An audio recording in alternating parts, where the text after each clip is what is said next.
We are up. Hello, everyone. Welcome to the Salty Sports Show. I'm here with Steven and Link. Hello. I'm Steven. Yeah. So, anyways, Well, that today, was a great intro. today we're gonna start. So today's episode is gonna be very football focused. In a few days, we have the NFL draft going, and that's gonna be a very exciting event. I gotta say. Absolutely. I some fan bases it's more exciting for others. Steven, you're a Bears fan. My dad is. I asked him how he is feeling, and he said, "I'm not excited because he basically said I'm not excited because I know Ryan Pace is gonna mess this up somehow."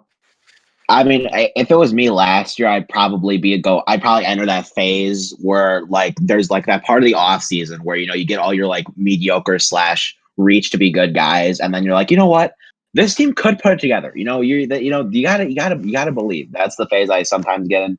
And I don't think I'm gonna do that this year, which is kind of disappointing. But if I do, then I'll definitely then I think it'll be very exciting. Yeah. Yeah.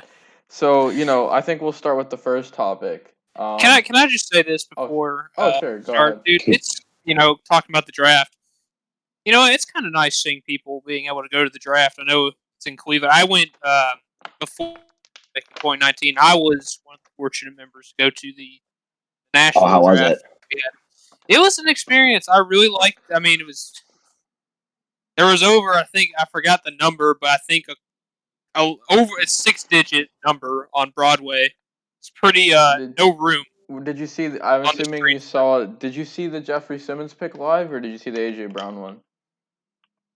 I didn't attend day 2, so I only picked round 1 because that was pick 2 was on or the second round was on Friday, like during the day, so I had school that day, couldn't Okay. go there. Makes sense. I Makes sense. Yeah. That's still pretty yeah, fun. I mean, seeing day one, yeah. yeah. Too bad it rained though, but you know what?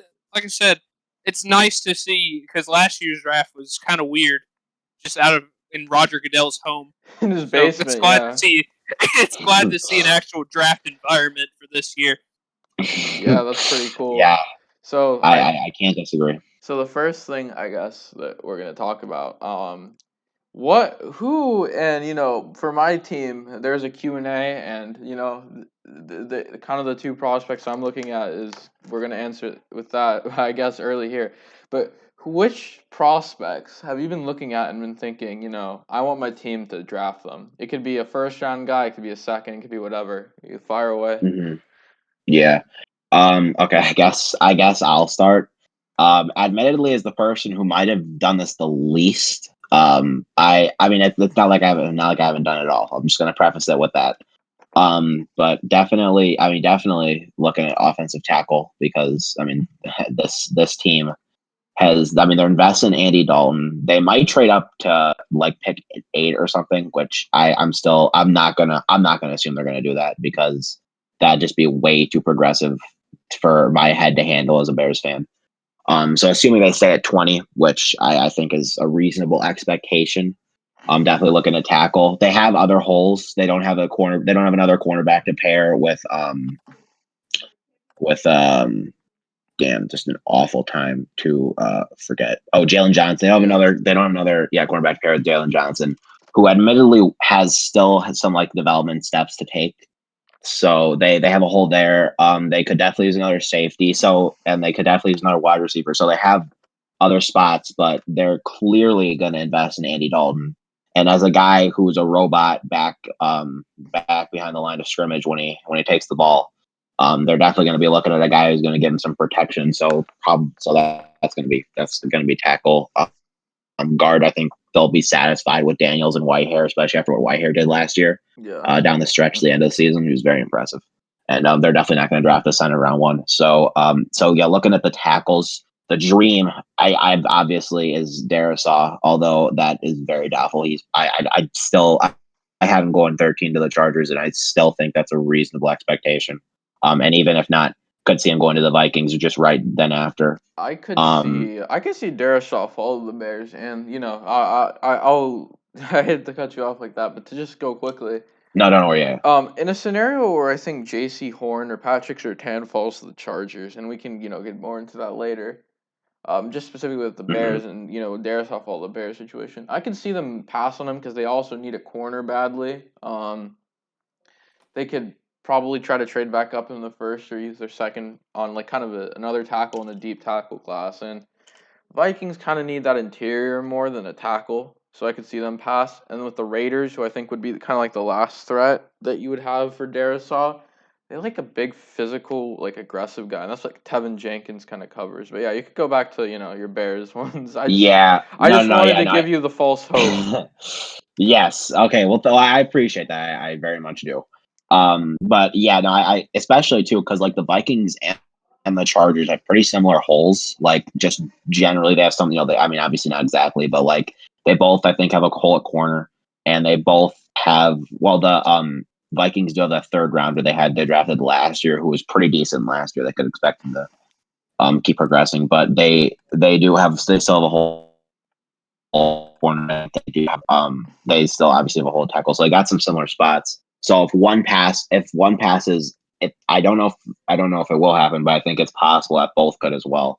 So if Verizon could potentially fall past those two, or Darisaw, it very very much be. I would very much appreciate him wearing a Chicago Bears uniform going into this year.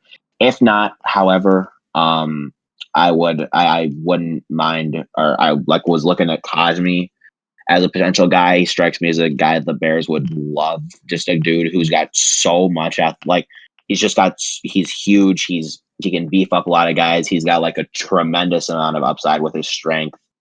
But he's still he's still a little bit robotic. He can still get beat out. He's still got some holes. He's not super dynamic. He just seems like the kind of guy the Bears would risk his upside on at pick 20.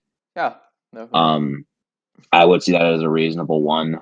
I mean those were the main two. Even Bear Tucker, I think, is a possibility. Although I think they'd probably look for those two over him, to be honest. Yeah, that's But interesting. yeah. Link, is there anything that you are looking at with the Titans? Um, Link? Well, we'll be right back. Yeah, Link, are you good? I hope his mic. So I think you could go. I think you could Yeah, go. I can go. We'll wait for Link. Yeah.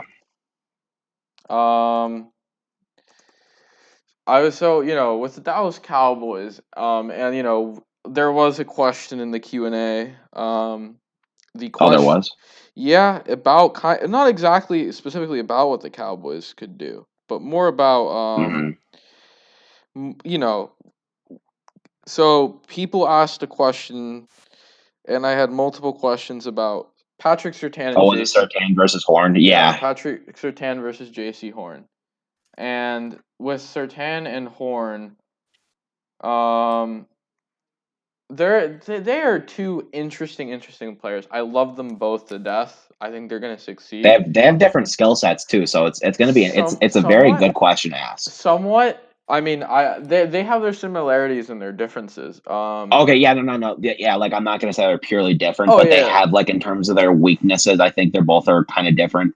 It's definitely not like a question that you can answer in like 2 minutes. It's one you're gonna give multiple answers from. So it's a very good question. So I'm going to, so the questions came from Zach, which is Spookboy11 on Twitter, and Dolphins and Islanders at Fins and Isles on Twitter, and both of them kind of asked about Surtain and Horn. Dolphins and Islanders obviously had a follow-up question that I will address when we actually get to the Q&A question. So I'm going to kill this Mhm. while I discuss what I want for the Cowboys. So in Patrick Surtain and J.C. Horn, they are both extremely physically gifted. Both are the sons of former NFL players that were pretty good. It was Mhm. Joe Horn Yeah. and Patrick Surtain. Obviously, the new one's the second. So with so Sertan is a bit more refined. Horn is a bit more of a physical beast, but I mean, like, I feel like they but it doesn't really give one a significant advantage over the other. I'd say. I mean, Horn is like the highest scoring like physical like attribute player at the corner position like ever. Sertan is like top 10 in that, so they're both freak athletes and. With Sertan, obviously he played for Alabama, Horn for South Carolina, and both of them have clinical like amazing performances. I mean, you look at Sertan. Yeah, Sertan was good out of the gate, like his freshman year. Sertan this season especially, he was like the best corner in the SEC. Horn was also amazing, the other best corner there. And so to describe, I guess Sertan, from what I could see, he's not gonna give up deep bombs, and he doesn't play like the most physical game, but like he kind of mirrors what the receiver's movements are. It's like a shadow corner. And where the receiver is, he's always going to be there. He's never going to give the receiver space, and I love seeing it. Yeah, you might be able to beat it on a short route, but I mean, I feel like, Brett Coleman, he's a great analyst. He was talking about Sertan in his position rankings video earlier today, and he was just saying how, yeah, you might beat him short, but in the end, it's fine if they could beat him short. I mean, that's kind of why you have your linebackers there. You giving up short stuff, it's not going to kill you. But this is a guy that you'll never see him give up a deep shot. He will always be there, and with Horn, you know, so yeah, Oh, and I thought it was I thought it was the opposite, to be honest. I thought he matched up better on like the short end he than still the no, than the he long still ball. matches up really well on short routes, but the longer the route, the worse it is if you're going up against their 10. That's kind of how I see it. Oh, I thought it was I thought it was the opposite. Interesting. Before I get on to a kind of a difference with Horn, what makes him stand out, I think it needs to be known that both are elite man press corners. I would say. I mean, Yeah, I you agree. can use them in a heavy man scheme, and they can man up like crazy. And so they were talking about NFL comparisons. So Patrick Surtain has a very kind of complicated comparison. There's some really good ones. Like, oh, I'm trying to The remember one the. I heard was Byron Jones. Yeah, I was about to say Byron Jones is a pretty similar player. I see a lot. I'm a Cowboys fan, so I remember a lot of Byron Jones, and I can see that. Neither of them were like significant like ball hawks either, but both were. And both they locked receivers down, and there are some differences. I think Sertan has more natural talent than Jones does, quite obviously. He's bigger too, I think. Yeah, but I can see that. Horn, I feel like the comparison is more stuck in my head. I'd say another kind of comparison maybe is not entirely, but I can see a little bit of Jair Alexander and Patrick Surtain. Um, Interesting. yeah, it's a What makes you say that? What makes you say that? it's just that with Jair and Sertan, you don't really, going deep. You just don't really see him, get beaten. I would say it's not like the strongest comparison in the world. I think Byron Jones is the stronger one, but I see a little bit of Jair Alexander in what Sertan does. Um, Hmm. Interesting. and he plays it, but I would say the one that it's I'm just because I'm a little blank there because I haven't watched Sertan tape in maybe like a month, so I just trying to recollect it. I watched a little bit of Horn a little more recently, Yeah, and I caught up on both of them earlier today. with Horn, he's kind of like Jalen Ramsey. He's a physical motherfucker. Yeah, I thought he was I know some people threw around I wasn't a huge fan of this comp, but I know some people threw around Kyle Fuller. He's definitely bigger than Kyle Fuller, like Yeah. noticeably bigger.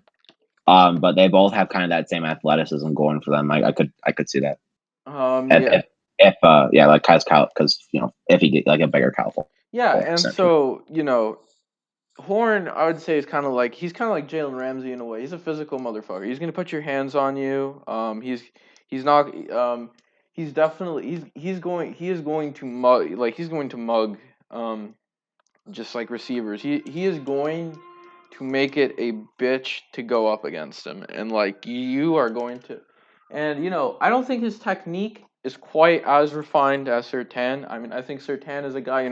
I kind of prefer honestly this is a bit of preference. I like the Mirror Shadow Yeah, I style a mean, little better. this is like don't forget the main the question was who do you like more, Surtain or Horn? So yeah, in the end, I kind of like the Mirror Shadow style a little more. I like the Shadow Corner, and I think Sertan will also have a bit less issues with penalties. Not to say that Horn can't improve it. I think he really can. I'm not like Chris Sims, just like, yeah, isn't he a penalty machine? He's gonna be a bust because of, that's just like not true. But I think Horn will, he'll outgrow it. And I think they both could one day they could both stake the claim to be the best corner in the league eventually sometime down the road. And I think if you're Dallas here, you're picking with a no without losing, and then you realize that Philadelphia might have a good chance of getting the other one, and that just kind of sucks. Yeah. Yeah. But if you don't get the one you want, you're like, it's not like the alternative is too far down. Oh yeah, I mean, exactly. these guys are these guys are extremely yeah, like Yep. yeah, extremely equal. I agree, and Yeah. I hate that they blink so much with Patrick Surtain because I talk about him so much. It's like, oh man, but he's a physical beast. Not to the level of Horn is, but he's really technically refined.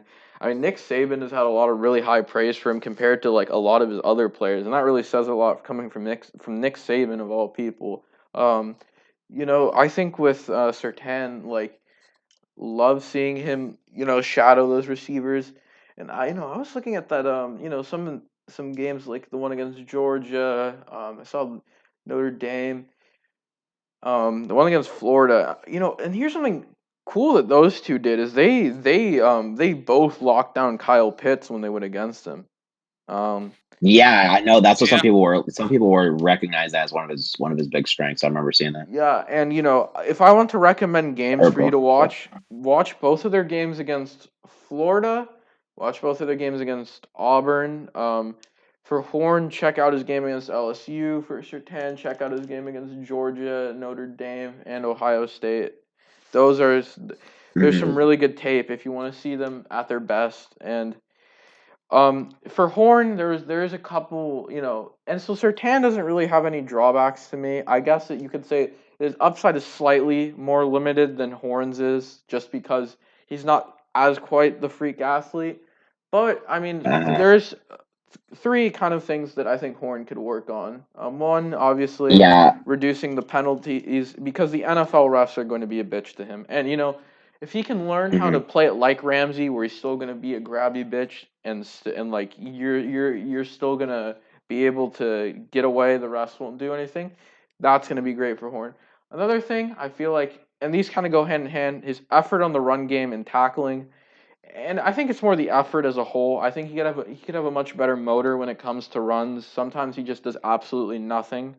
And I get that's not the main responsibility of a corner, but I don't want to see him just standing there when they call a run. If he's at least running towards where a potential runner could go out if a worst case scenario happens, I would appreciate it that much more to watch. But that's just more of a nitpick, and that's something coaching at the NFL can fix. There's no flaw that Jason Horn has that can't easily be fixed by a high quality coach at the NFL level. Or even a decent coach. Yeah. I do kind of want to jump in here because I do have some kind of stuff to say, like to kind of respond. I just kind of want to preface it because Salt did a pretty good job of summarizing both of them. As I like Surtain more. Yeah, I think he's more developed. I think his physical attributes are just extremely impressive. He's definitely like a dual scheme fit. He can like size up on guys, and he's got such like his arms are good enough that he'd be able to play well in his own system. And seeing that out of a cornerback, that's really, really helpful. It's more playing their versatility, but for a team that's gonna like the Cowboys will be able to take him, that's definitely going to be a positive for them. Definitely. I heard some consensus around his like ability to kind of tackle, or his ability to respond to the like deep threats, because his like speed is a little bit of a weakness. Like that's what I was hearing, at least. That's what I thought the consensus was. The funny thing about Surtain is calling his speed as a weakness is kind of just looking for something because he's not like the top end speedsters. Yeah. But Yeah. he's still like a very good one. It's not like he's gonna get. It's not like he's gonna get burnt unless you're putting him against like a Tyreek Hill or something. And even then, Or like, yeah, exactly. and even then, I feel like a Tyreek Hill. I mean, you usually even then you usually with a guy like Tyreek Hill, you're not exactly. You're always gonna put your best corner on him, and you'll have us like some safety help if needed because of Yes, his yeah, ability to so be a much. burner. Yeah, exactly. So much cornerback talent is kind of put into how you can like how you can attack those like medium short passes. And Yeah, Sertan can definitely fits the bill there. So I think his weaknesses with the deep passes, I think those will in the grand scheme of things, they could be minor. They definitely need to be fixed. I'm not going to say they're not weaknesses, but like in turn, like they're not a well, huge. It's like not I a huge said, overall weakness, and like I he'll said. be able to do it in like like Well, within a with the Alabama tape, he hasn't given up deep bombs. He's broken them some up, obviously, but usually they don't get targeted. But yeah, I mean, I would say personally, with Sertan, I mean, yeah, he's not gonna have the high end speed that Horn will have. Horn's about, Yeah, that's what I was saying with this. Yeah, his speed is just but people have been yeah, he's because like as you have to look at NFL receivers too. Like you have to look at the talent difference that he's going to be facing, and if you look at his speed with NFL deep threats, that could definitely be a concern. yeah. Anyways, Yeah. so yeah, like I said, I believe that Horn probably does have the higher raw upside, but I believe they both have elite talent to the point where they can both eventually, in the long run, stake a claim to be the best corner in the league. I Yeah, have that preference to Sertan, and yeah, I kind of yeah. I what one thing about Horn though is like having the best raw upside. I do think he also has the most like he has the biggest chance to bust. He's still kind of rough around the edges, and he's super eager to like you can tell you like he's really hungry to like win every single plays out, which is really yeah, awesome. But he's still like a little bit rough around the edges. oh I yeah, don't think I don't think that's definitely I don't think it's absolutely like a huge negative because when you're working with his upside, I mean, you take chances like that, and he's proven that he can live up to that in yeah. college. So No, yeah, I don't believe that Horn would bust, but I feel like he's not as safe as Sertan. I feel like that'd be probably the better way to put yeah, it. yeah, I think that's what I was saying. I think he has a bigger bust chance, but of course, you're looking at two plausible top 15, 20 players in this draft class. You're not looking at guys who you're going to take it like knowing they have like a 50% chance to bust. Yeah, you're talking about guys that their chance to bust are probably less than 1%, if we're being honest here. Where Yeah, exactly. um Link, who do you prefer? I think shit. Well, Sorry, it's putting you on the very spot. close. Yeah, I get it. I don't care. But I think for my preference, I mean, I'd take Sertan. He just Yeah, looks like a lot more of a like Nick Saban. It was quoted. This is like one of the best prospects he's ever had, or best players or most draft ready. I think was the quote. high praise And too. and he was a huge contributor on that national championship run from last year for Alabama. Part yeah. of that really dominant defense that just killed everyone. Like I, if I could take both, I'd just take both. But I'd honestly go Sertan. Yeah, that's fair. Yeah, So, yeah, let's absolutely. so Also, I do want to ask Link though real quick because we did kind of blast over this while we were talking about Sertan versus Horn. Link, who do you want the Titans to draft, and which position are you looking around? What are the big guys there? All right, so I was ready for this. Yes. So we have pick number 22, which is I Mhm. mean not a, it's It's not kind bad. of like the Bears. I mean, yeah, it's not a necessarily bad spot, but And you guys are in a way really, better position than us too. So that's saying something. yeah, I'd say a lot of people are. I think this is a consensus. We go linebacker. I don't want. I don't really. I honestly think edge is a bigger problem. Like you can see, I agree. I had him taking an edge too. yeah, in terms of which edge rusher, because there's a lot of them. There are. But I say the one I would really like to get, really like. Dang it, his name just blanked me. It's the well, Georgia one. It's Azeez Ojulari. no, it's the Jalen Jalen Phillips. Phillips out of Miami. Yeah. Yes, thank you. God, all right. Really big guy. The biggest problem is just like 2019 draft, we're trying to draft defensive lineman first. He's got injury concern. But I'm going to say let's take that gamble because this, like I said, this is a big guy. He doesn't really have a lot of sample size when it comes to his games, but he's just a really, I think his overall size is one of the big things of why I would draft him first. Second, third rounds, you can start going linebacker, probably wide receiver, because probably I'd say go because we did lose Corey Davis in the offseason to I still wouldn't consider the New wide York receiver Jets, that and much we of a lost hole Adam. for them. Yeah. Like I'm not sure I'd consider wide receiver a hole. It's not a hole. Although second round, you're it's- looking to bulk up your depth, the guys you already got. Like Yeah, but I mean, it's more to supplement. You don't want AJ Brown being double covered. You want a guy that the other defenses will respect alongside him. yeah, we need to find a hill for like that. Corey Davis is a good short gain number 2 receiver. I think we need to find someone for that. One guy I think could go. I think Nico Collins out of Michigan. I think he'll be available at that time. He's 6'4", 220. Oh damn! Yeah, he's Yeah. he is from what I've seen at Michigan, he's very easy to like escape jams. So that's good in case if you want to clean up, just have like a slant down the middle for like a short slant or whatnot. And then I think we should obviously go after that. Linebacker is a very key position. We could probably, I'd say, we do have 2 third-round picks, but I'd say first you draft Jalen Phillips if he's still available. Second, you draft, I'd say linebacker. I don't actually have any like big linebackers that I'm a fan of. The class is really loaded though, so there'll definitely be some good guys. Yeah. Yeah, especially getting to the second and third rounds, and then third round, I'd say go. We do have 2 third round picks. I'd say try to get Nico Collins. I also, if he's still available, really like Tylan Wallace out of Oklahoma State.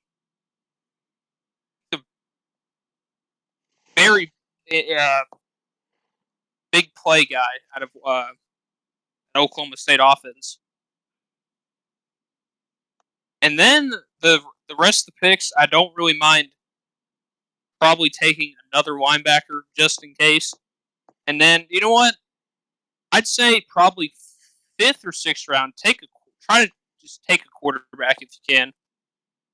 Yeah. To have someone to develop. I mean, you can't go wrong with that. I mean, yeah. I mean, we tried this with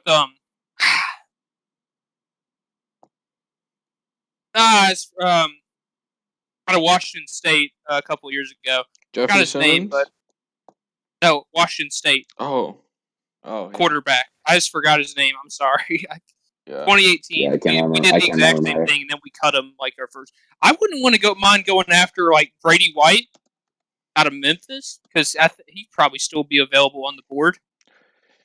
Not very long, not a very good arm, but I think his ability to make decisions is going to make him kind of fit in our system because Tannehill, he's got an arm, but he's not like a superstar arm. Like he's definitely not throwing rockets, but he manages to get the job done. I think Brady White is a very similar situation. Yeah. Other than that, that's about it for I think the Titans should do. Well, you are more in depth than any of us. So. Oh yeah, for sure. I really just went off on Surtain and Horn. I mean, like Dallas. Yeah. I mean, we have more needs those to are do, the but yeah. those are the 2 options though. Yeah, for sure.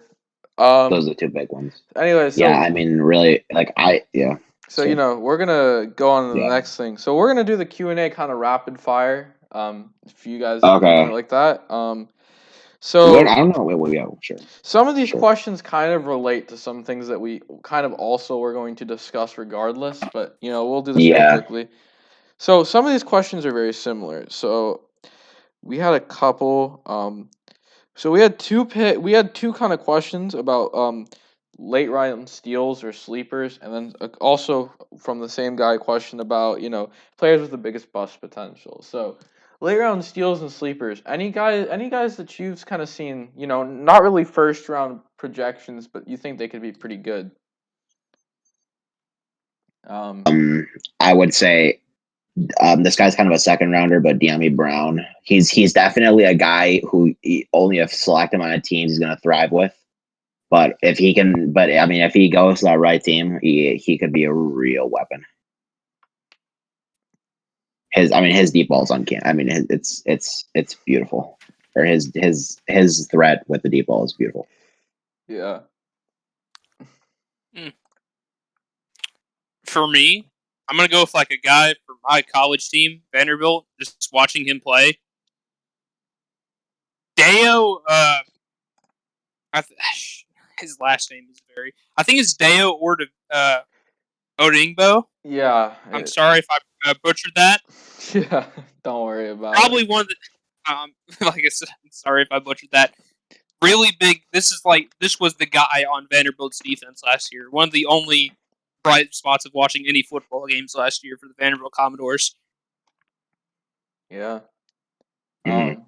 You know, for me, there's a few guys that I've really liked. Some of them, I was speaking of Brett Coleman. Like he had a couple of videos about like underrated prospects I didn't know about, and I took the time to go watch them. So there's Tyler Giuseppe, safety out of Missouri. He's gonna be like amazing. I really like what he brings. Speaking of, also in the state, and also more of a players I've kind of watched beforehand. I started watching a lot of like Miami Hurricanes football last year. Thought it'd be fun. Did it along with some friends, and so someone that I kind of like is Brevin Jordan. He's a really solid tight end. I like his hands. I think he can be like I think he. I don't. I'd have to see his 40 time, but from what I could remember, and I could always be wrong. He was decently fast for a tight end. Like I kind of like what he has, and I feel like he's a good like mid round pick for a team. I think he's the second best tight end in this draft, outside of other than Kyle Pitts, of course. In terms of other players that I watched, Jordan's really big too. yeah, he's a big boy. In terms of other Yeah. players that I watched, I like Dominic Felton out of UCLA. Now I'm a big UCLA fan. Felton, he could be a running back, he could be a receiver. He went on the Senior Bowl, and he did a great job lining up as a wideout for a guy who's a running back. He's really dynamic. I like him a lot. Speaking of the running backs, I wouldn't call them super underrated, but I think the North Carolina duo of running backs, Javonte Williams and Michael Carter, are both really good players. You brought up their teammate, Dynami Brown. I also do kind of like Daz Newsome. There's a lot of really good pieces in this draft that are underrated. Now, on the Yeah. flip side, bust potential. Is there a guy that you've seen that is kind of rated highly, but you think they could be a bust? Like you have some worries. Man, that's difficult because I pondered this. I couldn't really find anyone super good, to be honest. I don't think. The problem is that I think this is a good question for people who watch a lot more tape than I do. Yeah, I agree. Like I don't watch a superb amount of tape. My selections, I think these are risk factors that aren't exactly associated with all that much tape. Caleb Farley has significant injury risks. He's gotten hurt a lot. His Mhm. biggest strength is athleticism, so that is not exactly the best combination. Um, Yeah. Gregory Yeah. Rousseau opted out of the season, was very raw. We don't know what we're gonna get from him. So he has high upside, but he has some bust potential. But opting out of the season may have taken him out of the first round entirely. That is to be determined. Um, yeah, there's some it's kind of hard to think because when you say bust potential, it's really hard. I love Trey Lance, but I feel like, Yeah. Trey Lance needs to stay away from a team like Detroit or Philadelphia, and I think he will. As long as he's in a good situation, he'll do fine though. Yeah, I think I could probably do some of the guys. I honestly thought Newsome might be because it's mostly just because he's still really raw, and Yeah. he's there's a reasonable possibility he could be a first round pick, and I'm just not there with him yet. Yeah. So I think that would be my biggest one, or that was definitely one of the ones one of the primary ones that I was like that I thought. But all these guys are still pretty good, and I think another who we have they still got a step to go, but they could do it. Just an experience. Walker Little, he's like the easy guy. I hate to pick on him because he's like the guy he's like the guy who every rando like me is gonna put on their bust potential list because he hasn't played in 2 years. But I just think that there's more to desire from a guy who could be top 30. Another, I guess, bust potential guy. I guess he might not go first because of this. Landon Dickerson. I mean, he's ended most of his college seasons on IR, so that would be a possibility. Yeah. Link, any of your thoughts for any recommendations? I'm not big on Mac Jones. That's You know, I'm not gonna lie. I hate to pick on Link here, but Link, that's that's the easy pick, the Mac Jones top 3.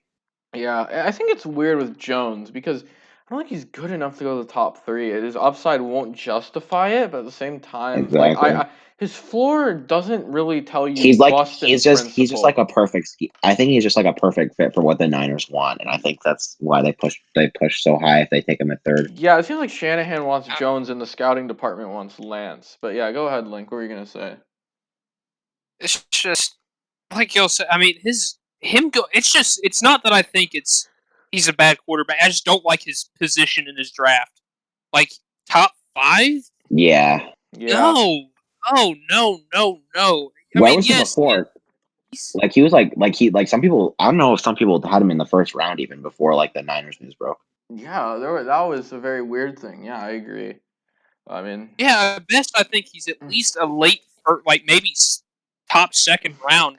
But Mac Jones went from debates with Kyle Trask to debates with fucking Justin Fields. Like, what world are we living in here? I know. I mean, God. Granted, he No was idea. better than Trask, but by a good margin. But still, Yeah. I mean, so he's on Alabama offense with Jalen Waddle and Devontae Smith. Don't forget. I mean, hell, you give me those two guys, I'm gonna look like a top 20 quarterback. Don't forget, he played with Judy and Ruggs as well for a bit. Oh yeah. When Tua was hurt, yeah. Yeah. But yeah. So He's been in the perfect situation. So we're gonna go to the next thing, and this kind of relates to maybe some underrated guys. How strong do you think this draft is? To me personally, I think this is a very strong class we have here. Quality at the I quarterback agree. position, quality at the running back. It's not the strongest running back class, but it's quality there. Very good with the receivers, very good offensive line. Little weaker on the interior side of it, but still good. And interior guys tend to have lesser value, anyways. Rarely like first rounders. Very good Mm-hmm. edge rushers. No Chase Young, no Myles Garrett, but still very good edge rushers. Good. I would say it's kind of weaker on the interior defensive line. I think it's a little weak on tackles too.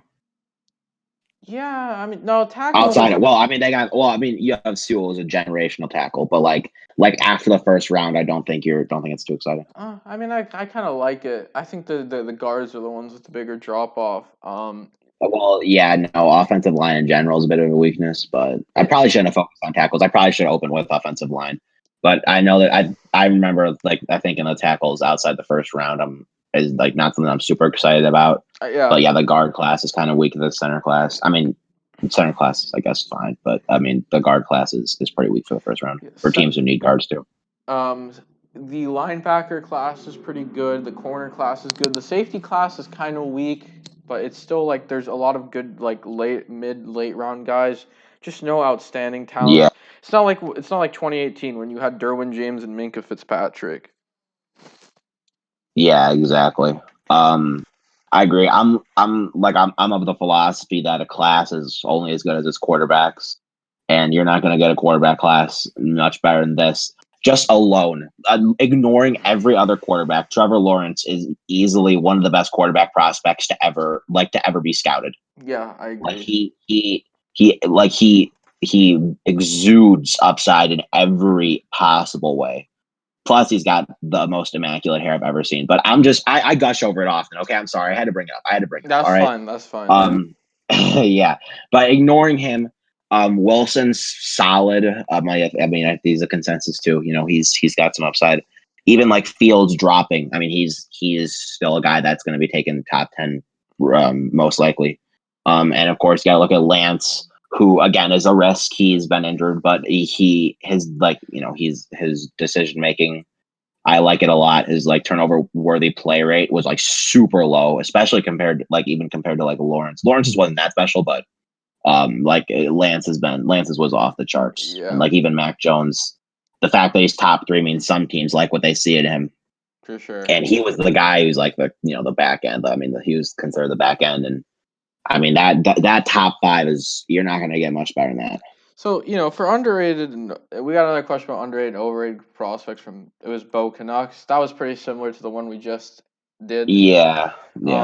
So so now we have one last question. I mean, there was also who's the biggest sleeper pick from Dolphins and Islanders, which is, we kind of reviewed that as well. So the final question is from Ray Quaza. What do you think happens at 19? That being the Washington football team pick. And I was going to ask you. That's it. that is a very interesting pick to me. I think that the 3 teams that are stringed next to each other, the Raiders, Miami, and Washington, they're both in some those are 3 interesting picks in a row, and those are picks I'm really excited to see, because those are teams that, I mean, they have a varying degree of needs and a varying degree of places to go with those needs. So with Washington specifically, there's a few things I can see them do. They could trade up and get a quarterback, but that's kind of doubtful at this point. But if they really want to, they could try. This is just not the draft for them to do that. Yeah. They could probably afford to wait. They can get some offensive help with either maybe the line or a wide receiver, or they could address kind of more the back half of their defense, whether it's getting a new linebacker. No one really outside of Bostic that's too good at that linebacking position, and obviously I'm not including someone that kind of like a more typical coverage guy. I mean, or just the versatility in general. And this is where maybe Micah Parsons, Zaven Collins, Jeremiah Owusu-Koramoah will fit in for Washington. Mm-hmm.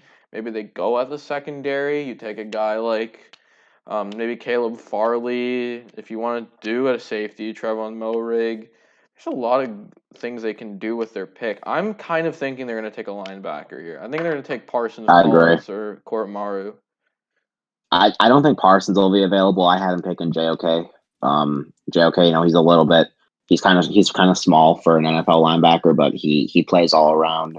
He's got great. He's great. Got great coverage. He's definitely the type of guy you want to build around. He's like all tools guy. Yeah. I mean, he's got his weaknesses, but at 19's like where you're taking the upper echelon of talent, but they come with their own risks. So you have to buy in on at least some of them. And I think they can afford that with JOK, and I think they're going to want to do that. I agree. JOK would be great. What are you thinking, Link? I'm thinking this may be a bit of a probably not going to happen. But I don't know. Really depends on Caleb Farley. You've mentioned his name. Yeah. Mm-hmm. When you were really solid cornerback. Just the problem is, I mean, he did suffer an ACL tear, and I think it was a sophomore. Freshman year. It was before it was his freshman year, and we saw him get to play in the sophomore. So we saw him play regardless of the tear. It's more the back injuries that's the current concern. Was really good too. Yeah. Other than that, I mean, this guy is pretty solid. He was, I think, going to say he made the All ACC defensive team like I think once or twice, and then He sat out. He sat out this past season, right? Yes, he I'm did. pretty sure he He did. sat Yeah. out. Yep. Okay, he did. I'm pretty sure he did. Mhm. Yeah. So I'd say that's for Washington. My personal pick. I'd say Parsons if he's there. JOK if he's not. I could see the argument that Collins is a better fit to Washington than JOK would be. However, I think that knowing Washington, I feel like they are kind of the type to they feel like a team that generally strides more with the general consensus than others. Sometimes they won't, sometimes they will, and they like big guys like JOK. I mean, I and can definitely understand that. Yeah, especially when they took especially since they took Haskins. yeah, and I mean, people really crap on their 2019 draft too much because they may have made a bad pick with Haskins, but later that first round they probably had the steal of the first round with Vontez Sweat. Yeah, exactly. Honestly, I think Sweat might be one of the most underrated players in the league. He's an absolute monster. Yeah, I mean him and Chase Young, man. If I had to go up against that, I would tear You my have Mace to you Young. have to deal with Chase Young and Montez Sweat from the edge, and in the interior you have to deal with De'Aaron. There are people who like Sweat last year more than Young too. Yeah, and then you have to deal in the interior. Like it You have wasn't like some crazy nut job take. yeah, and then in the interior you have the De'Aaron Payne and Jonathan Allen. It's insane. Yeah, I envy that so they've never much. had a weak front seven, and it's crazy. It is crazy. I envy it so much. God, I have to go against that thing twice a season. Oh my Well, god, that sucks. that does It's not my suck. problem though, so I'm not. Yeah, thanks for the support, Link. Hey Link, I think the AFC South plays the NFC East next year, so have fun with that. What? Well, no. No, not Only, next. at least only for one game instead of two. Well, not 2021, but 2022, and I think as long as they're all healthy, they should be there because I think they're all under contract. So That's yeah. good. I have Yeah, to worry they will about be. next year instead of this year. Yeah, but yeah, obviously this season more important. Just wanted to let you know. Uh, I think the Bears played Washington last year, right, Steven? Or maybe I'm thinking wrong. They played them. I don't think they played them last year. I think they played them in 2019. Okay, so That was like yeah. you're not gonna have to worry That was like about the that game then. Hicks got injured for like half the season. It was like one of the Oh, earliest games of the season. oh, damn, that sucks. But yeah, Yeah, but we you still don't have won to though. you don't have to worry about them, I guess. But Yeah. so I guess we'll move on now. So this is a very interesting time. So we mentioned some underrated guys. Now this is a guy. Now you can mention from any round. It can be the first round now. It doesn't have to be a sleeper. Is there any guys that you researched, watched, whether you read about that you particularly like in general? It doesn't have to be a fit for your team. It could just be Uh, any prospect. Yeah. hmm. Yeah, that's I can lead off. damn. That is. Yeah, yeah. Yeah. Come back to me. Yeah, come back. Let's I see what I've you got. So. I'm a fan of Trey Lance.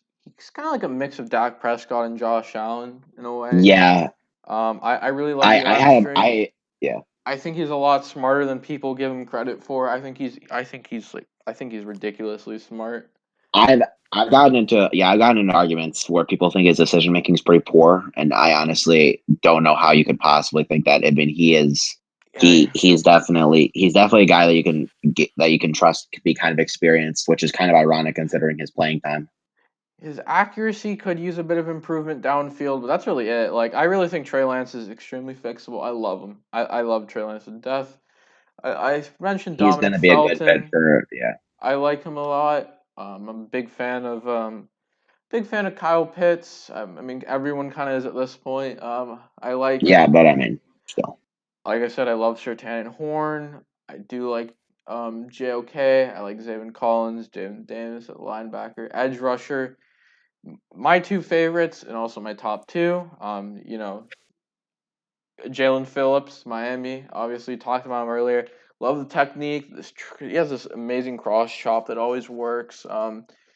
He's physically gifted. You see some of his games like against Virginia Tech, and holy crap, he can change it. And then there's Aziz Ojawari. He's amazing. I mean, Look at his games against Cincinnati or Tennessee, for example, and he has an amazing motor. He has amazing effort on like every play. He's physically hmm gifted. And you can like he's extremely physically gifted, and I feel like the combination of really good effort and physical gifts will eventually translate to improvement in the technical side, and I think Aziz Ojulari can be amazing. Like he projects really Yeah. well. Yeah, it's an interesting pick too because that's when you could probably slide into the underrated category, or you Yeah, might be able to get away with that. definitely. I definitely think that the both of them are better than Kwity Paye, who to many is in the mix to be that best edge rusher. Yeah. For me, Trey Lance definitely. I had him. Honestly, he was my he's been my second best quarterback, like my second favorite in the whole class for a little while. Yeah. I don't yeah I like him. I like him a ton. His inexperience. Some people might get it turned off from that, and obviously he's got some work to do with his accuracy. But I mean, truthfully, he exudes upside with the right system, and I'm kind of excited to see how that's going to go. This is kind of another one that's going to fall into the underrated section, but I do like Terrace Marshall Jr., Oh, that's a good LSU one. receiver. Yeah, that's a good Yeah, one. he kind of fits the Patrick Williams bill for me a little bit. He's kind of a guy who's like just came onto the scene, but he's got a lot of upside. He's not even 21 yet, and he's got like such a great catch radius. He took over. I mean, the fact that he was able to take over for Justin Jefferson effectively, we're talking one of the Well, best wide receivers in football last year. No he question. played with Jefferson. He opted out of last season. Oh, you're talking about Oh, Marshall. we did. I thought you were talking Yeah, about no, Chase yeah, for a no, second. yeah, I thought you were talking about yeah, no, Chase for a second. Marshall. I was confusing myself. Yeah, Marshall. Yeah, no, No, not only did yeah, he take over for Jefferson, he took over for Jefferson and Chase as the number one on LSU. yes, exactly. And I mean, he fit the bill, and I mean, he still got room to grow. He seems like the perfect guy, a team who needs a wide receiver late, like maybe the Packers or something. If they could, I mean, he seems like the guy they would probably try to go for. Oh With God, with that would Aaron be a Rodgers. Yeah, that'd be nightmare. that'd be scary. That could be Yeah, scary. holy But crap! yeah, I can't believe. he'd probably be one of my biggest ones. Man, I was crazy there. I was thinking you're talking about Chase for a second. I was like, oh wait, Marshall. Why was I thinking about Chase for a second? yeah, But then I realized yeah, that yeah. now they bring Chase up, that enriches it even further. Not only did he have to fill in for Jefferson, he had to fill in for Chase. That's hmm insane. Uh, Yeah, exactly. a- It's very exciting. any picks for you, Link? I'm glad we all agree on Trey Lance. Yeah, Oh, awesome! awesome. We're Trey Yeah, Lance fanboys. yeah. We're Trey Lance defenders, dude. We'll talk about this later, but when the time comes and the pick is up, we'll all be here and we'll be like, yeah, that's our boy. Unless he goes to Detroit, then we're just gonna all collectively weep. Oh, don't come on now. Don't put that in my head. Now, anyway. Let's burn that memory. Yeah, I might need my Broncos to clutch up, pull a trip to 7, or my Patriots. Maybe In your terms of Bears. their underrated guy, I don't think I've said it because I did go through some of them earlier. I was discussing the Titans. I Mhm. don't think Sam Ellinger is that bad, honestly. At like pick 4 and 5. Like a fourth or No, I fifth mean rounder. understandably he's not like first round. Like he's not going to go. Here you go. Here's some pads and some cleats. You're going to be our new starting quarterback in his first year. No, he just has let him develop an arm, which I mean he doesn't have a. It's not like he has a noodle arm. He's not. It's solid, and his running and his ability to be mobile makes him a very good backup. So Is there anyone like the first round though, Link? Because Ellinger's like gonna drop to like way misrelevant. yeah, no, I'm sorry. I just had to get that out of the way because I think people Yeah. just make fun of him because he went to Texas. We're Other than that, back. yeah, we're back. Yeah, that God, I'll never. But other than that, I really don't have any big sleepers or Yeah. any big underrated players. All right. Yeah. So let's move on here. Cool. Picks that you find incredibly interesting. What picks? So we'll be posting our mock drafts later on the account. So this we'll run down just quickly. Name me some picks that you find incredibly interesting that can be big game changers for the draft. Off the bat, it's like 7. 7, definitely not 4, but like 7's probably the hot ticket right now. If we're talking like position, is what you're asking, Salt? Just the pick as a whole, like what picks interest you for ramifications across the draft board in a way, or even just because of the team picking it. Oh, like with a player? It's more the Or team. like, It's the team. More the team picking there. What makes the pick interesting? So I can throw yeah, an start me off. example. I'm a little lost. Yeah. So I'll use an example. So let's say pick 3. Pick 3 has extreme ramifications for the draft. We talked about it last week, but pick 3 does a few things. It changes it changes the trade market. It determines if Atlanta will hold the trade ticket, if Detroit will hold the trade ticket, if Carolina will hold the trade ticket. Whoever holds the trade ticket is going to be determined by pick 3. Because if it's Mac Jones, and that in itself is interesting. It's going to be Mac Jones. It's going to be Trey Lance. Why don't they like Justin Fields? There's so much to it. Exactly. And if it's Mac Jones, what's going to happen with Lance and Fields? How far are they going to tumble? Because from what I could tell, Atlanta may not even be in the quarterback market. They are incredibly in a horrible spot with the cap space that Julio Jones may have played his last game there already. And they may be going, Yeah. we're going to take Kyle Pitts and we'll roll it out and replace Julio with him. And, that'll be extremely interesting to see. So I think 3 and 4 they string together because they set the tone of the rest of the draft. San Francisco is the kingmaker. They will change everything. They're not the kingmaker in that they will trade. They'll be willing to trade and change everything, but they will change everything with their quarterback selection. Yeah, and one thing I think that's interesting too, at pick 3 that people don't talk about is what's going to happen if Mac Jones isn't taken. Like, what's gonna be the consensus around the league about what he is if he's not taken at 3? Like, does he still get taken? Like is he dropped to like maybe even beyond? I don't even think beyond the top 10, but like how far is he gonna drop? I think it depends. I agree, I think that you talking about 7. New England, if Mac Jones doesn't go there, I think that now New England is going to be kind of the ones holding kind of Justin Fields, they'll be the ones that will be holding the cards of, his future. We'll see what happens. I mean, if it's not Jones, it's likely going to be Lance. And from what I've heard, the only quarterback that Atlanta likes is Lance. So it means that basically that with New England, they might have a shot at Fields and Mac Jones. Denver doesn't like him, apparently. They like Fields, they like Lance, but they don't like Jones, which is something you never expect from Denver because they had John Elway as their GM for all of these years, but that changes, and Mac Jones could really slip. If New England doesn't trade up, maybe he'll go there. But yeah. Yeah, exactly. Because he could be. Sorry, yeah. But yeah, Mac Jones not going at 3 could be going for a big tumble. Yeah, like I talked about earlier, him being like a kind of a scheme fit guy. Like you like I think like I'm assuming people are liking his talent more if he's gonna ride up that top 3. But you also have to look at like the Niners and what they want from their quarterbacks, or like what they want in the landscape of their team. Like how much like there's a lot of potential overlap, like a lot of cloudiness about like what is emphasized over the other. And so if he's not taking a 3, that probably becomes a little bit more clear. But at the same time, you kind of got to wait for him to be picked to really evaluate it. And I think that's a really interesting question to ponder that I don't think is being talked about as much as it should. Yeah, for sure. But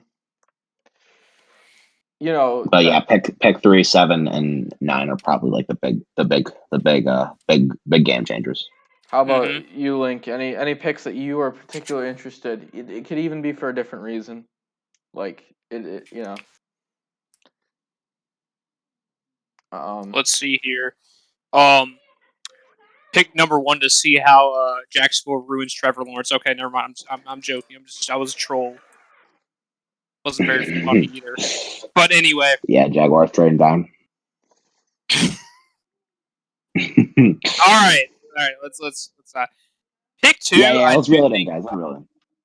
All right, but I think I already discussed with the Titans. There's so many options we can choose. I'm seeing like linebacker, edge, wide receiver on some people's mock draft boards.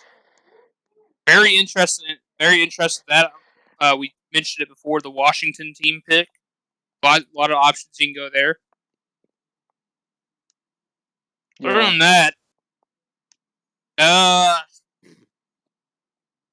Outside of 379, there aren't many like game changers specifically. Like it mostly just depends on team preference, and even then, no one's really going to trade down or up, and you don't really have a window into front offices like exclusive, like really heavily. So it's kind of difficult to gauge. Yeah. So I guess another pick that I really do, like a lot, um, in terms of interest in how the draft goes. Some other ones that I want to mention. Pick 5, very interesting. There's the whole debate amongst Bengals fans. Should we take Penny Sewell and protect Joe Burrow? Should we take Jamar Chase and take the weapon that Burrow clicked with amazingly at LSU? It's a very interesting idea to me. I'd love to see how that plays out.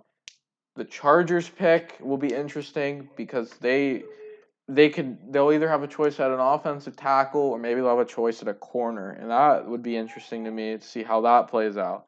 Then you have Yeah, we talked about that earlier too. then you have like I said, the Miami Raiders, Washington picks. I kind of explained it.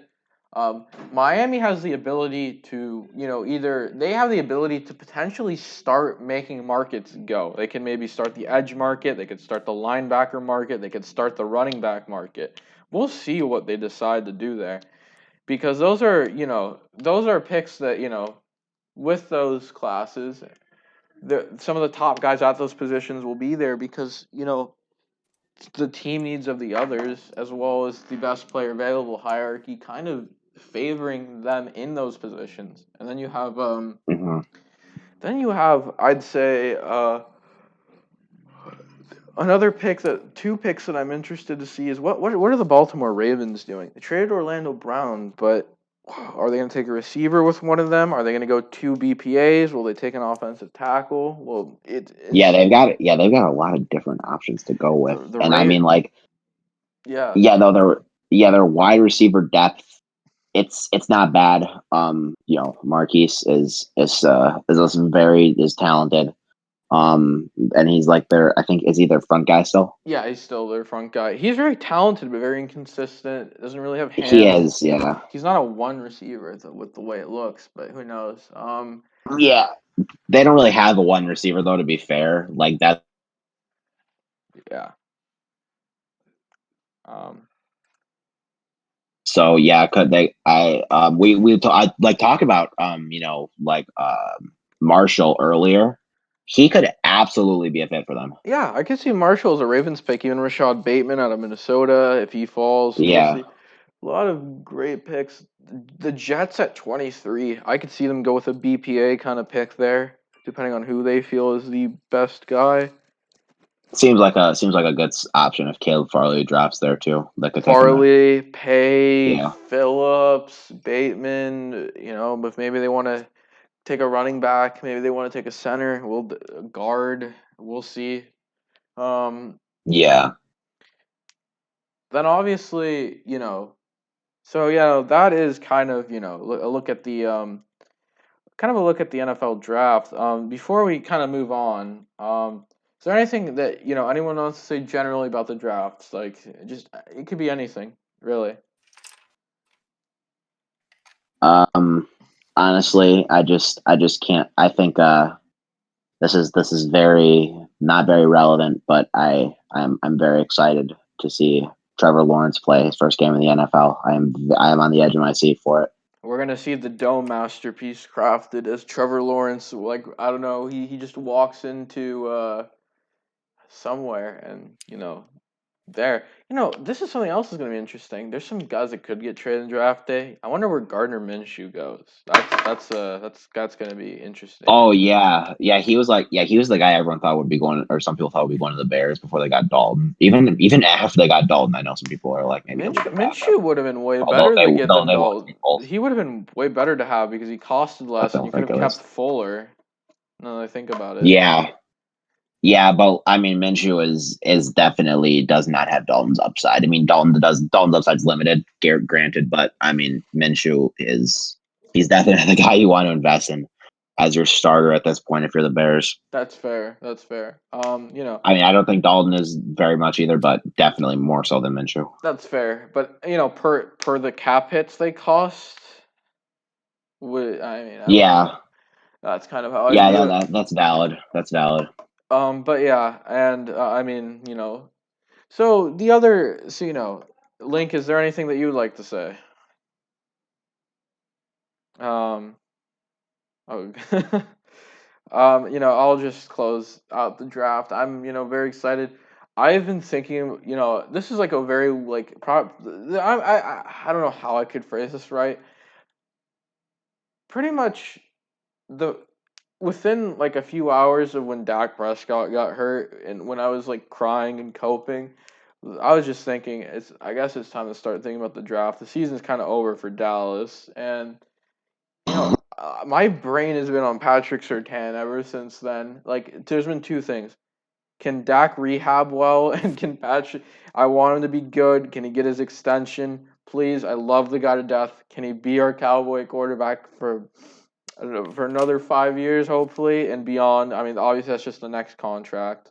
And can we get Patrick Surtain? And if we get both of those goals, off season successful.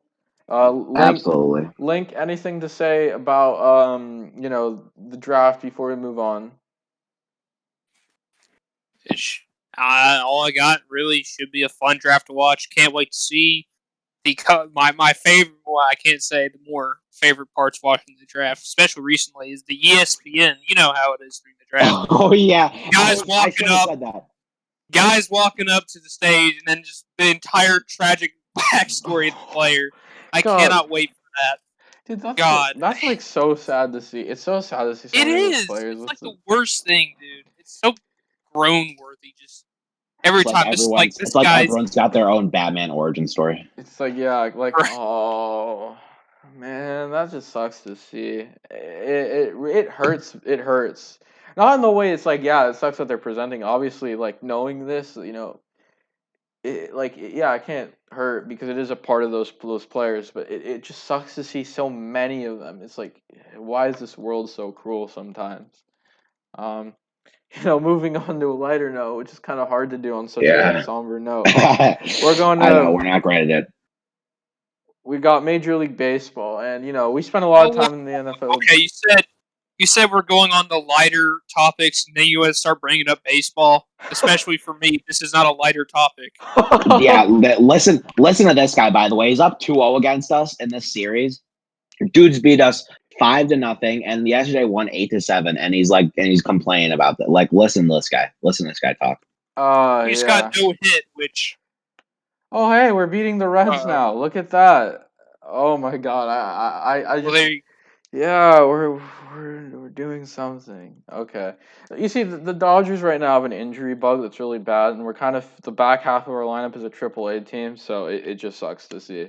We basically but it is what it is. Hopefully, McKinstry and Bellinger will be back soon. Pretty please, we need you back. We need you back. How's Luke Raley doing? I remember just watching him at bat once, and I was like, "Yo, this is my guy." It's a ride. It's an emotional roller coaster, up and down. Yeah, absolutely. But let's go. Let's ground it a little bit more. So we're we did a lot of football today, so we're gonna kind of do a bit more rapid fire of the other sports. Madison Bumgarner, he had a technically complete game shutout in which no hits were given up. However, it was only 7 innings, so the record book does not recognize it as a no-hitter. I think the question here is: was it a no-hitter, or does it deserve to be a no-hitter, or does it not deserve to be a no-hitter? I think it I does. think all of us are in agreement that it does. I believe It it does. does.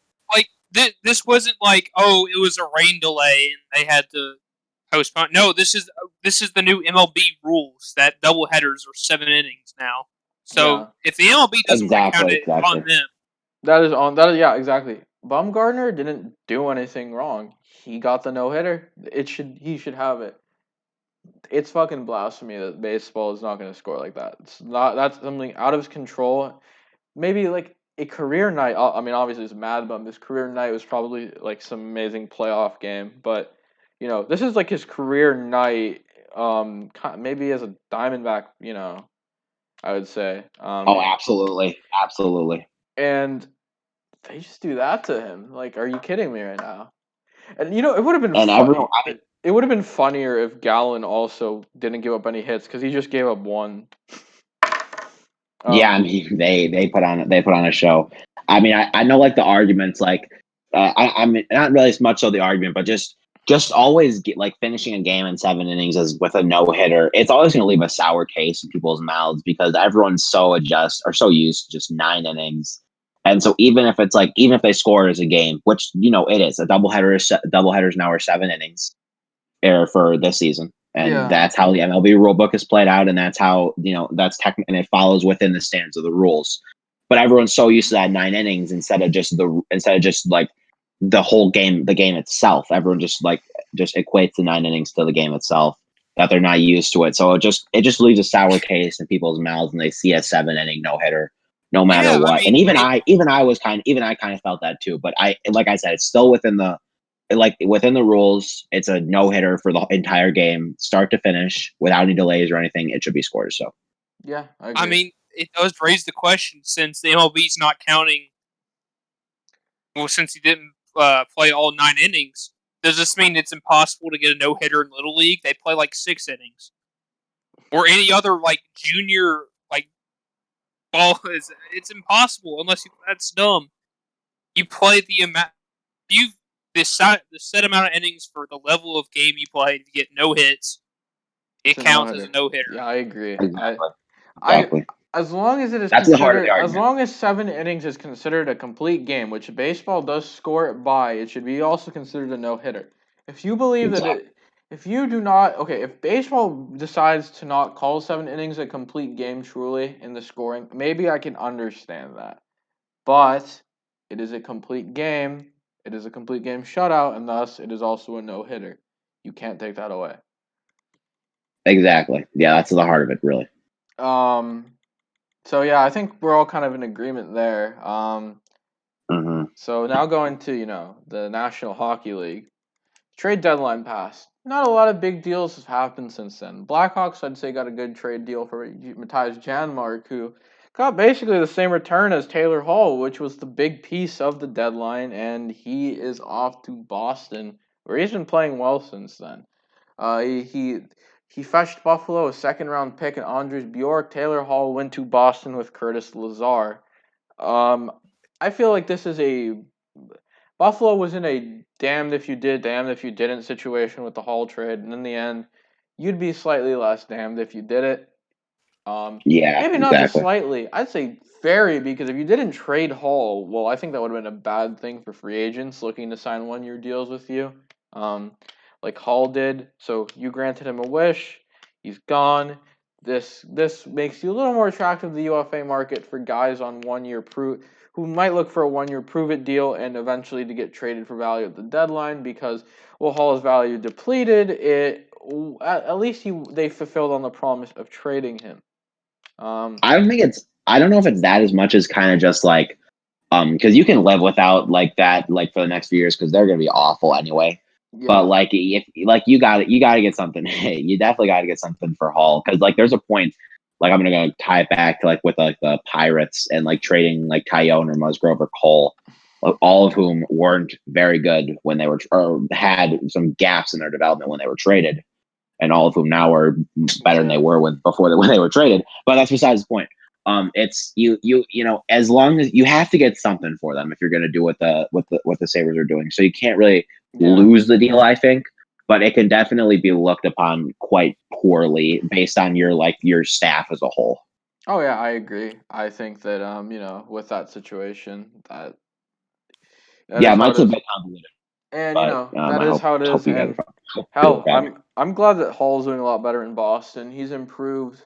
I am too. His Yeah. shooting luck was the most awful in the league this year. If you looked at Jay Fresh and his WAR percentage, Hall had a really low, not percentile across the league. Hall's was low, and if you could see that, he was his the shooting was depressed so much that his XG didn't matter, and that you wonder if he was in a better situation if he would actually be in a good state with winning games for his on ice impact. Link, what are you kind of Also thinking playing with with that core offensively. what are you thinking with the Hall trade, Link? Well, I can tell you one thing. I guarantee you, before he left the building for good, Jack Eichel was dragging on his feet, like, "Please take me with you. I don't want to be here." Rasmus Dahlin like holding on to Eichel's leg. Me too. Me too. You know what? It's exciting to see any player get out of Buffalo because that's like the That ultimate. is No matter true. where you go, it's an upgrade. But dang, Hall has been traded once again. Yeah. I think he should just stop buying. If he, I don't think he. I mean, he should just stop buying homes and buy an RV for the amount of times he moves all over the country. Yeah. Um Okay. that's I interesting. think. Well, I mean, Boston.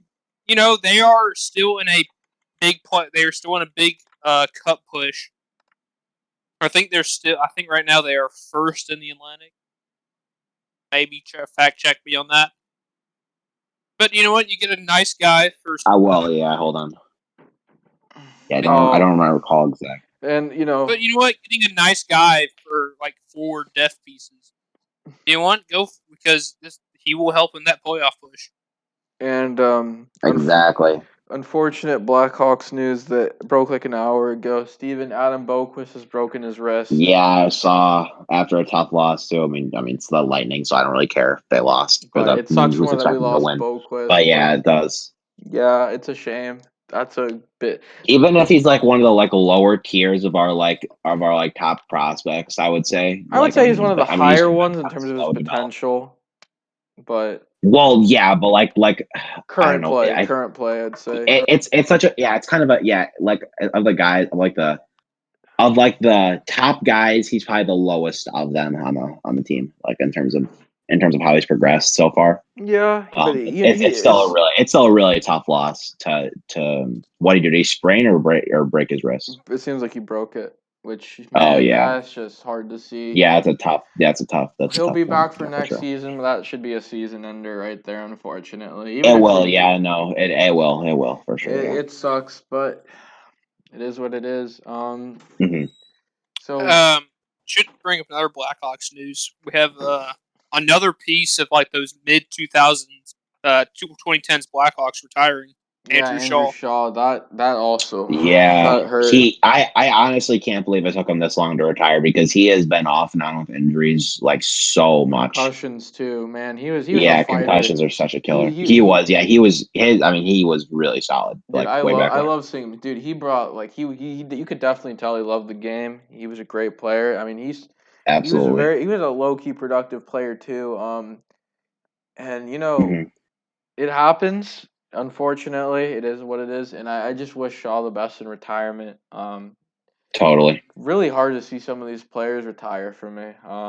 Yeah, no. He's gonna retire. He's gonna retire adored by Blackhawks fans everywhere. Yeah, for sure. Yeah. With And it's kind of crazy. That's another piece of those mid 2010 Chicago's teams that retire. I mean, was Off it of injuries too. yeah.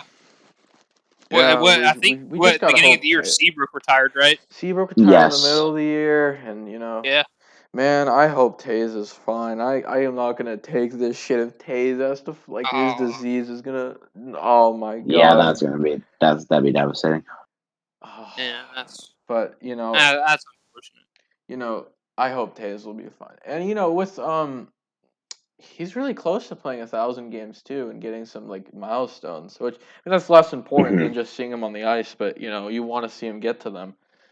Exactly. And the worst part, I mean, not the worst part. The worst part is that you want him to feel better. The thing that sucks is that you want to see him get those milestones along Kane, and you're not going to, and that's hard. That's a hard pill to swallow. But if he could come back on the ice and be Taze, that's all I could ask for. I want to see him back. Oh my God, I'm getting a little Absolutely. emotional saying this. Jesus Christ, I this. mean, hey, All right. I'm right here with you, Salt. Should we move on to Yeah. the basketball? Before we do, I just want to say, Shaw, big thanks for all your years in Chicago. You brought us some cups. You brought us Likewise. You brought us Alex DeBrincat, and most importantly, you brought your heart and soul to the game to Chicago, to the game, and you will be appreciated. Absolutely. Um, Absolutely. I couldn't agree more. so now to the NBA. We have a couple things that we can go through quickly. Obviously, the first still pretty sad being Jamal Murray tearing his ACL, and I think this is a good question. Is this basically a death sentence to the Nuggets' playoff hopes? No, not their playoff hopes. They still got. I mean, any team with jokers and finishing in the playoffs, no matter what. Oh, I mean, But I mean, like championship hopes. I guess that's. I would definitely. It's definitely gonna hurt it.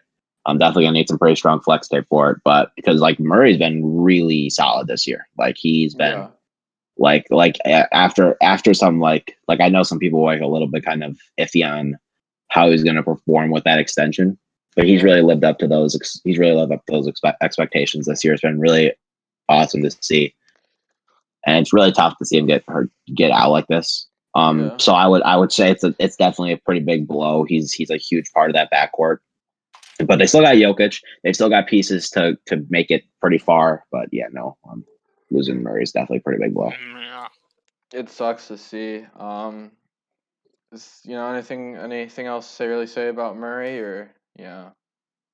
No, man, Honestly, not really. No. I it's guess just the only unfortunate. thing that can really be said that sucks, and we really wish we could see him out on the court. He's a fun player to watch, and moving Absolutely. moving to the next thing, Jamal Murray was a pick that was part of the Carmelo Anthony trade. The Knicks, and the Knicks could really use a healthy Jamal Murray right now, just because they could Alfred Payton as starting at point guard. Granted, Quickly's good, but Quickly's more of a combo guard, so he's more of like a really good off the bench point guard than like a starter, I guess. But the Knicks are on I think it might have just ended, but they were on a big winning streak, Yeah, no, it did, but they were killing it. and they're up Yeah. to the 4 seed. I think there's a few things to say. Tom Thibodeau deserves so much praise for what he's done with this team. Honestly, as a Southern, I really don't like him too. I gotta get my cap to him. Yeah, I gotta tip my cap to him, and Julius Randle improving. He made Julius Randle good defensively. How do you do that?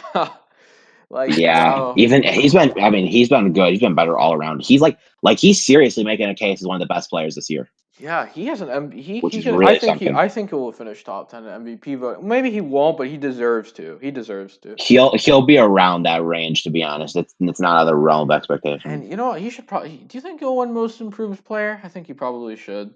Yeah, Yes. absolutely. I think he might be able to get a fat extension from the Knicks too.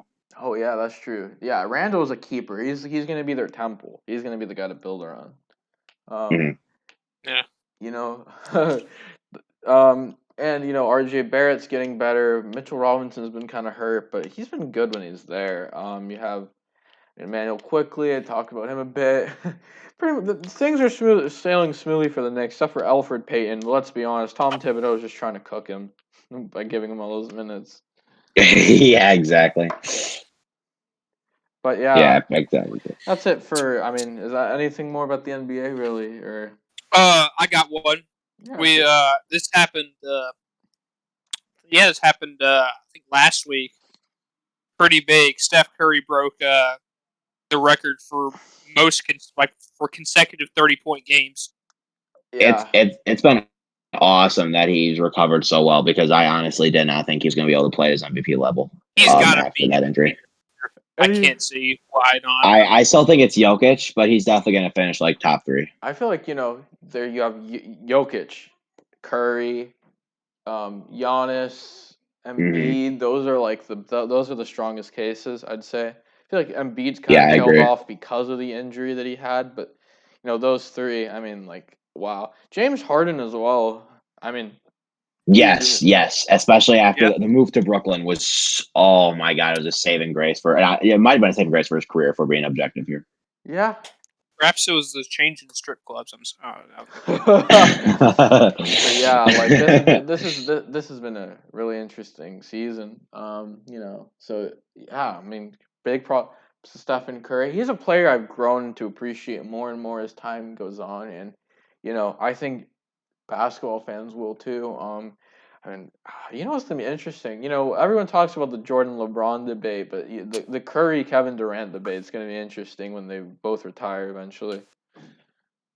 Oh, actually, yeah, no, that actually is that's a pretty good point too, because they're pretty close. Like I think all time. Oh yeah, and they're different. I mean, you could maybe one could say that Durant did, maybe they liked him more as like the better player than Curry's influence on the game. Which I mean, if criteria for greatest player of all time influence, may or may not be important. I mean that his is definitely unchallenged as better. I mean Curry has LeBron James levels of influence because of kind of a lot of teams picked up on the importance of the three after seeing what Curry did. It kind of Yeah, that's why I think he's got like one of the big. He's probably one of the biggest influences in basketball. Period. I mean, yeah. you see the '80s and '90s was all about big physical players. 2000s got a little bit more, do it all players. But now, like as we go into 2010s, like Steph Curry's going to really popularize three ball shooting. Like, Yeah. And obviously, basketball analytics play into it as well, and the management being more receptive to it of teams. But I feel like Curry is probably a big part of what pushed management of teams to be more receptive to it. Um, Yeah. So, moving on, I guess we're gonna just go with the bonus minute here. And oh my God, I have something to be angry about. We're gonna leave this assault right here. Okay, so let me just first get this F1 thing out of the way because I've been watching that. My favorite driver, Charles Leclerc, finished fourth place. Lewis Hamilton kind of got a lucky break and was able to drive his way back in the second. He kind of crashed, and a red flag came later because his teammate Valtteri Bottas crashed into George Russell. Oh, I wouldn't say it like that, maybe, but they crashed into each other and caused a red flag, which allowed Hamilton to get a good restart. Otherwise, without it, Hamilton would have likely not had a really good finish, and Leclerc would have been on the podium, which is the top three. Now, this is the part I'm going to rant about. I'm a big Real Madrid fan. I love soccer, but holy shit. Fuck Florentino Perez. Fuck Stan Kroenke. Fuck the Glazers. Fuck the Fenway group with Henry. Fuck the Juventus president. I forget his name. Just like, oh my god, this European Super League, which thank God is going to die, was an attempt to butcher the game. No longer, is the goal of football or soccer as its grassroots game. Granted, hasn't been like that for a while, but like, hypothetically, the stories like Leicester City, I mean, they're still possible, but the Super League, the Leicester City story is dead. That is just something that can't happen. It's just buy in, be a big club, be a rich club, and here you go. Here's your chance. It's not about merit anymore. They put Arsenal in the Super League, a team that's 10th in the Premier League right now. And they expect us to take it seriously? It ain't merit, it's fucking money. It's because Stan Kroenke got the money. And then Perez, dude, I'm a Madrid fan, and I used to like Perez. I like, at least, not personally, but like at least what he's done for the club. I want him gone because he was the ringleader in this, and he tried to snake the sport. He needs to get forced out, and he's gonna stay in the Super League so he can collect dues from clubs that left. What a fucking money hungry bitch that doesn't care about the fucking sport. That all he fucking does. God, he's gonna ruin the team too because he's gonna refuse to step away from his post, and we're gonna get kicked out of European competitions because of him. And we're just gonna, Jesus Christ, it's I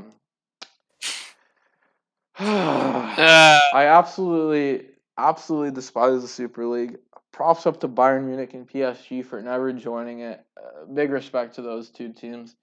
But my God, do I just absolutely hate it, and I am glad that it's gonna die. God forbid Perez ever have a lead role in the soccer team again, and like, man, I gotta give big props to the fans whose protest and outrage. It worked. It got them to pull out. They called, those owners should never be forgiven. And I want this one thing to be cleared up because the way soccer teams work, do not call for the teams to be the ones that get punished, because in the end you're punishing their fans, and those fans of the teams, those aren't the ones that deserve it. The fans, they didn't deserve it. The people that deserve to see the wrath of FIFA, the wrath of UEFA for this, it's the billionaires. It's the people who made the decision to make the league. So people will say, I want to see Real Madrid kicked out of Europe. No, that's not the solution. That's not how you fix it. You fix it by getting rid of Perez. You don't fix it by relegating Arsenal to the championship. I mean, they might do it anyways because they're Arsenal. But you fix it by getting rid of Stan Kroenke. When, by the way, Spotify might consider buying them. But you know, it's it's a tragedy, and hopefully time will heal this. And I hope that Kroenke, the Glazers, Perez, I hope that they have nothing to do with the sport soon. And the other thing I think people need to stop doing is acting like UEFA or FIFA are good guys. For Christ's sake, FIFA gave in to these big clubs and are changing the Champions League format. For Christ's sake, FIFA's hosting a World Cup in Qatar. Why do you think they're doing? And look at all the human rights abuses. They aren't good guys. They're just mad because they know that this Super League thing is going to take a cut into their money. And in the end, it's just a big fight over greed. And the first battle may have been won for the fans, but the last one is still ahead. And with that, that is my rant about this fucking Super League. Well, Well, I'm glad. that was a I'm really glad. I'm good glad you got rant. that system. So, yeah, that was impressive. It's kind of as much as I'm going to probably regret saying this, it's kind of good that Twitter exists in a situation now, because I think without the fan backlash, they would have kept going with it. Like, they tried to pull a fast one on the fans. Oh yeah, they did, Mhm. and the That's fans, it's pretty that which is so dumb. hilarious because fans hated the idea of a Super League from the start. It was basically a thing you'd screw around and put in FIFA, but you never wanted it to be reality. But yeah, um, I am glad that this is uh, going away, though. I don't think anyone likes this concept of the Super League. Yup, no one does. So, Link or Steven, any bonus minutes for you? All right, I Not got really. yeah, I got really two topics I want to go into with just stuff on my mind. And one thing is breaking news, which y'all probably don't know about, but I'll break it anyway. Um, First off, in NASCAR, we had to go to this weekend, and boy, was it a race! Lots of Joey Logano going airborne, lots of train racing in the middle of the race. Then we had a nice NASCAR overtime for the end of the race. Matt DiBenedetto once again just can't clinch victory as Brad Keselowski wins at Talladega. And then overall, it was somewhat entertaining. It was pretty much, no, I can't say somewhat. Talladega is always entertaining. Even though all of them kind of do play out the same, though, with just really, they got the big wreck in the beginning, mostly train single file racing in the middle, and then like the big overtime in the end. But learn that. Let's move on to a completely different sport, the world of boxing. So I think last time we recorded, the Jake Paul versus Ben Askren match didn't happen, and Jake Paul won very Mickey Mouse. very all right, Mickey Mouse. But we have another new boxing match coming up between not Jake Paul, but his brother Logan Paul. He's fighting Floyd Mayweather on June 6th in Miami. Oh God, you know what's hilarious? I just want to. That says something about boxing when like the top drawing guys are the Paul brothers. The funny thing is that That's apparently crazy. Jake Paul said he can't bear to watch Logan Paul fight Mike Tyson. That's actually kind of hilarious. Like God, this is gonna. he's afraid of seeing it. He pretty much said that he doesn't want to see his brother get his ass beat. I mean, That's if my crazy. brother was going up against Floyd Mayweather, I would be scared for his life. Yeah, pretty much. Even if it's some charity match that both of them won't even try in. Exactly. Like I said, it's pretty bad. Like you can't name the heavyweight champion of the Premier Boxing Championship, but everyone knows for a fact that Mayweather and Logan Paul are going to fight on June 6th, and what's going to be, I will use this entertaining. Yeah. Entertaining is the word I'm going to use to describe this. But Mhm. other than that, Yeah. that's all I got to say for it. All right. Well, this was this was great recording. We have an announcement actually. As long as I can get OBS to work for streaming. Someone else want to make it home coughing. Jesus Christ. I think what Salt's trying to say is as long as he gets his recording device up for streaming, we are going to be live streaming during the first or during some of the draft. So we're going to be like giving live takes on the picks and stuff like that. What we like, what the ramifications are, etc. Everything like that in live time, which is going to be pretty exciting. Yeah, and we are gonna have a guest with us too. Mantic, Yes. Miami Dolphins fan. He will also be streaming on his Twitch. It will, and we'll obviously be streaming on our YouTube channel. So that will be great. We look forward to seeing you there. As long as I get OBS up. For sure, we should probably be in a call. If we're not in here for YouTube, if I can't get OBS to stream, definitely check. We'll send you Mantic's Twitch because he will be streaming it there. Just keep up with the Twitter. Keep up with the Twitter. We will do something. And if that's the case, we will. It's gonna be so exciting to see you guys in a couple days, dude. It is going to be a lot of fun. Gonna be. Yeah, watch us laugh, watch us cry, and watch one of us probably throw something because our team did something stupid. Bro, I love how all three of our teams are air prone enough to we're thinking it's gonna be one of us. It's gonna be one of us. It's gonna be one of us. But yeah, this was fun. We'll see you guys around. Man, making these episodes are so fun. But yeah, this is Salt, and I'll be signing off.